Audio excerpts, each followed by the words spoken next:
पुराने समय की बात है। उत्तर में एक महान राज्य में राजा अजय सिंह का राज था। उनका राज्य हरे भरे जंगलों से और गांवों और खूबसूरत नदियों से भरा हुआ था।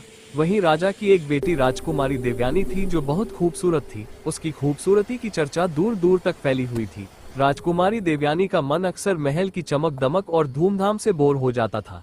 वो आम लोगों की तरह जिंदगी जीना चाहती थी। तभी उसकी ये ख्वाहिश उसे कई बार महल से बाहर ले जाती, लेकिन राजा अजय सिंह को ये बिल्कुल पसंद नहीं था।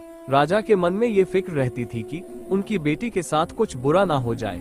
इसी कारण से उन्होंने महल की चार दीवारी में उसे महफूज रखा था। लेकिन राजकुमारी के दिल में आजादी की लहर थी। वहीं दूसरी ओर राज्य के एक छोटे से गांव में रामू नाम का एक छोटा धोबी रहता था। रामू बेहद ईमानदार और मेहनती इंसान था। उसकी बीवी की मौत तब हो गई थी जब उनका बेटा अर्जुन बहुत छोटा था। रामू ने अकेले ही अर्जुन को पाला पोसा था। अर्जुन अब बड़ा हो चुका था और अपने पिता की मदद करने के साथ साथ गांव के लोगों की सेवा में भी लगा रहता था। उधर एक दिन देवयानी ने महल से बाहर जाने का फैसला किया और वह अकेली जंगल की शेर पर चल दी। अब वो सोच में खोई हुई वह महल से बहुत दूर निकल गई थी और उसे इस बात का एहसास भी नहीं हुआ कि धीरे धीरे शाम हो गई है और आसमान पर काले बादल घिरने लगे हैं। देवयानी ने जब चारों ओर देखा तो उसे महसूस हुआ कि वह रास्ता भूल गई है। वहीं जंगल घना और डरावना था। पंछियों की चीखें, पेड़ों की सरसराहट है, साथ ही अब उसका दिल कांपने लगा। उसी समय अर्जुन पास ही से गुजर रहा था। देवयानी ने देर नहीं करते हुए अर्जुन के पीछे पीछे चल देती है।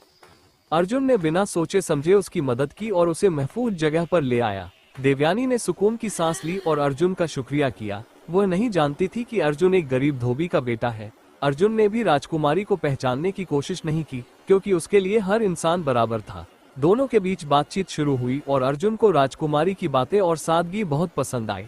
वहीं अब देवयानी ने अर्जुन से खुद को महल तक छोड़ने की बात कही और दोनों साथ साथ महल की तरफ चल पड़े।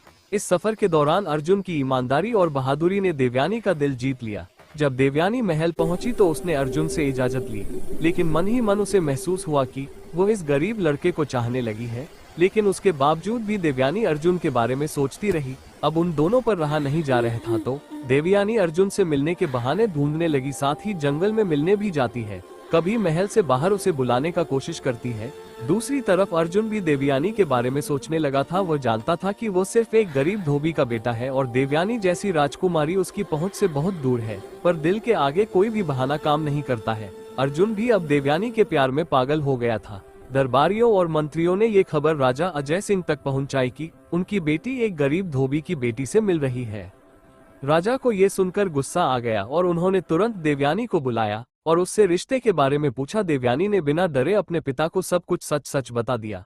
उसने कहा, पिताजी, अर्जुन एक गरीब लड़का जरूर है, लेकिन उसका दिल सोने जैसा है और वो मुझसे सच्चा प्यार करता है। राजा ने इस पर गुस्से में आकर कहा, तुम्हारी शादी किसी राजकुमार से होगी, ना किसी गरीब धोबी के बेटे से।